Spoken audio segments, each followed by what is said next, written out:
এই পশ্চিমবঙ্গ কি সত্যি বাঙালিদের? বাঙালিরা কি সত্যিই এই বাংলা ভাষাকে ভালোবাসে, বাংলাকে ভালোবাসে?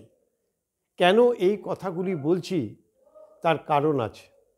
সম্প্রতি একটি ভিডিও ভাইরাল হয়েছে। মেট্রো রেলের মধ্যে একজন বাঙালি মহিলাকে চরম অপমানিত হতে হয়েছে কিছু হিন্দিভাষী মহিলা এবং পুরুষের হাতে।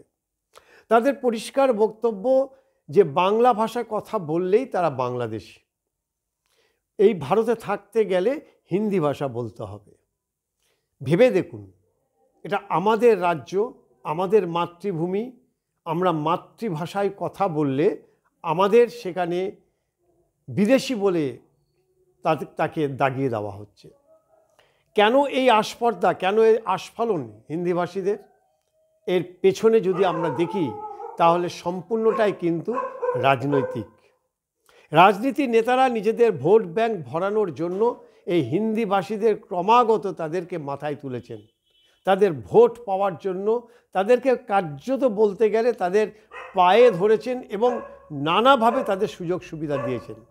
সমস্ত অন্যায় অপরাধ তারা মেনে নিয়েছেন শুধুমাত্র এই ভোটের জন্য।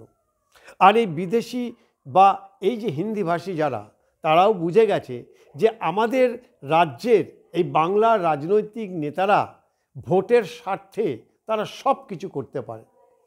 তারা বাঙালিকে বাংলায় অপমানিত হতে দেখেও তারা চুপ করে থাকে। কংগ্রেস থেকে শুরু হয়েছিল, আজকে তৃণমূল, কেউ কিন্তু এই বাংলার কথা ভাবেনি, বাঙালিদের কথা ভাবেনি। ভূমিপুত্র হিসাবে বাংলার মানুষের যে সম্মান, তাদের যে অধিকার, সে অধিকার রক্ষার ক্ষেত্রে কোনো রাজনৈতিক দল আজ পর্যন্ত কখনো মুখ খোলেনি, শুধুমাত্র এই ভোটের জন্য।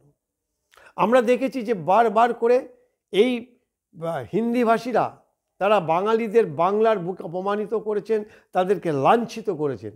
যখন পুলিশে অভিযোগ জানাতে গেছে তখন অদ্ভুতভাবে উদাসীনতা দেখিয়েছে পুলিশ প্রশাসন। কেন এ সহজে আমরা অনুমান করতে জানি। খোদ পুর কর্তৃপক্ষ অর্থাৎ পুরসভার বা কলকাতা কর্পোরেশনের যে তথ্য, সেই তথ্য অনুযায়ী এই মুহূর্তে একেবারে মূল কলকাতা অর্থাৎ মূল কলকাতার বাঙালির সংখ্যা এখন নগণ্য। হাওড়া বহুদিন আগেই তাদের হিন্দিভাষীদের হাতে চলে গিয়েছে, সেখানে বাঙালিরা এখন সংখ্যালঘু।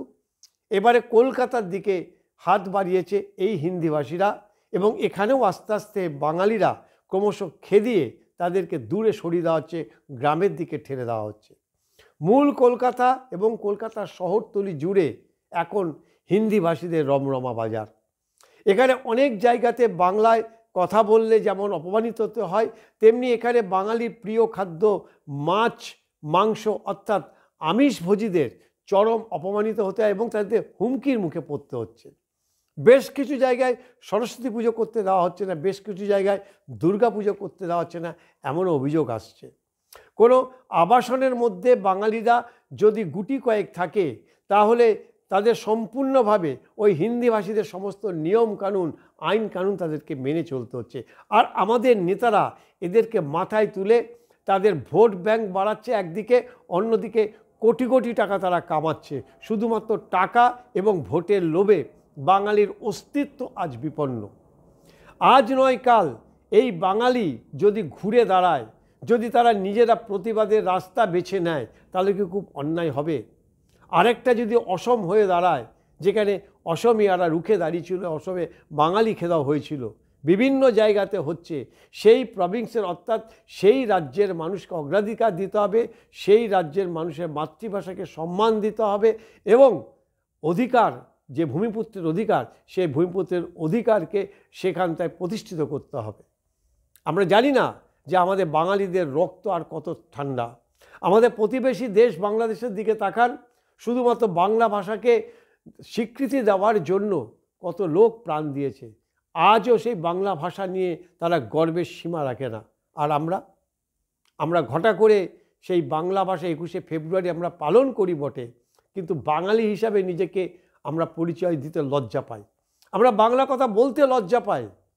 এমন অবস্থা হয়ে দাঁড়িয়েছে। অথচ আমাদের এই বাংলা ভাষা আমাদের দেশের মধ্যে দ্বিতীয় বৃহত্তম ভাষা, দ্বিতীয় সংখ্যা গরিষ্ঠ ভাষা, যেখানে প্রায় 10 কোটির মতো মানুষ বাংলা ভাষায় কথা বলে। আর এই হিন্দিভাষীরা বলে এরা অশিক্ষিতরা কি জানে যে কত পার্সেন্ট লোক হিন্দিতে কথা বলে? আজকে যে হিন্দিভাষীরা বাঙালিদের সাথে এখানে তরপাচ্ছে, তাদের ক্ষমতা হবে সাউথ ইন্ডিয়াতে গিয়ে এই ধরনের কথা বলার জন্য যে এটা আমাদের ইন্ডিয়া, এখানে হিন্দি ভাষায় কথা বলতে হবে? তামিলনাড়ুতে বলুন, অন্ধ্রপ্রদেশে বলুন, কেরালায় বলুন, কর্ণাটকে বলুন, ক্ষমতা হবে বলার এদের কথা? মেরে চামড়া গুটিয়ে দেবে। আর আমরা বাঙালিরা তাদেরকে মাথায় তুলে নাচি, কারণ তাদের ভোটটা পাওয়া যায়। আমাদের নেতাদের দেখে ঘৃণা হয়। আপনারাও ঘৃণা করুন, এমন একটা দল তৈরি করুক যে যেখানটায় বাংলা ভাষাকে প্রাধান্য দিতে হবে, সেই শুধু বাংলা ভাষার অধিকার রক্ষার জন্য, বাঙালির অধিকার রক্ষার জন্য এমন একটা রাজনৈতিক দল অবশ্যই এই মুহূর্তে বাংলাতে দরকার। আমি জানি না আদৌ সেটা প্রতিষ্ঠা হবে কি না, আর প্রতিষ্ঠিত হলেও তাকে এইভাবে তার পেছনে মানুষ আসবে কি না।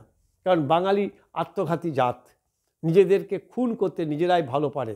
আমরাই আমাদের শত্রু, আর তার পূর্ণ সুযোগ নেয় এই হিন্দিভাষীরা।